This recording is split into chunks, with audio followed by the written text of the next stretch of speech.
Hello सांग माने आम घरे आज बनथिला पुदीना मसाला वाला चिकेन। आपण भी देखंतु अदा रसुण कंचा लंका पुदीना को मु दरदरा बाटीदेली। तापर तेल टिके गरम करी आलू 2-4टा को टिके लुण हलदी देकी नाली नाली करी भाजी नेली। तापर पियाज 4-5टा काटिकी रखिली। एपटे आमर आलू हैला भितरे मोर पियाज कटा सरी जाइए। एबे गरम तेल रे पियाज भाजीदेली। पियाज बढ़िया से टिके नाली नाली करके पूरा सुखिला सुखिला करके भाजीदेली। पियाज एबे आमर हो गलानी। पियाज रे हलदी लंका गुंड आउ मु घरे जो करी मसला बनै थाए से करी मसला आउ टिके लुण देकी भलरे पियाजटा को भल से भाजीदेली।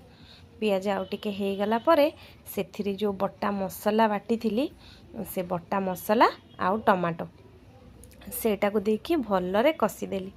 टिके हो गला परे सेथिरे गोटे चिकेन मसला पकेली।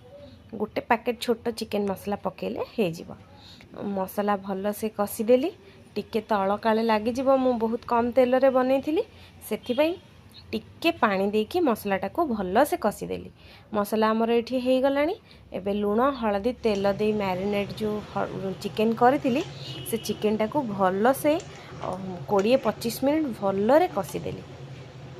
भलरे गोले गाली तार चिकेन भलरे कसी हो गला परे से मु भजा होइथिबा आलू देकी आउ 5-10 मिनट कसिकी गरम पानी देकी भल से सिझिबा को छाड़ीदेली। गरम पानी देकी भल से टिके घोड़े देली। आउ किछि समय ता 5-10 मिनट परे आमर चिकेन तरकारी पुदीना मसाला वाला पूरा रेडी हो गला। आपण माने भी देखंतु केते टेम्पटिंग देखा जाउची।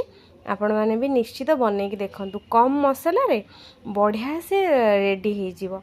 आपण माने भी घरे तैयारी करके देखंतु एमती पुदीना मसाला वाला चिकेन। आर फ्लेवर भी बहुत बढ़िया रहिबो, टेस्ट भी बहुत बढ़िया रहिबो। मोर चिकेन पूरा रेडी हो गलानी। एबे मो गरम मसाला आ धनिया पत्र देकी पूरा रेडी कर नेली आजिर चिकेन करी। आपण माने भी निश्चित घरे बनांतु आ देखंतु केमती होची मते निश्चित जणेबे।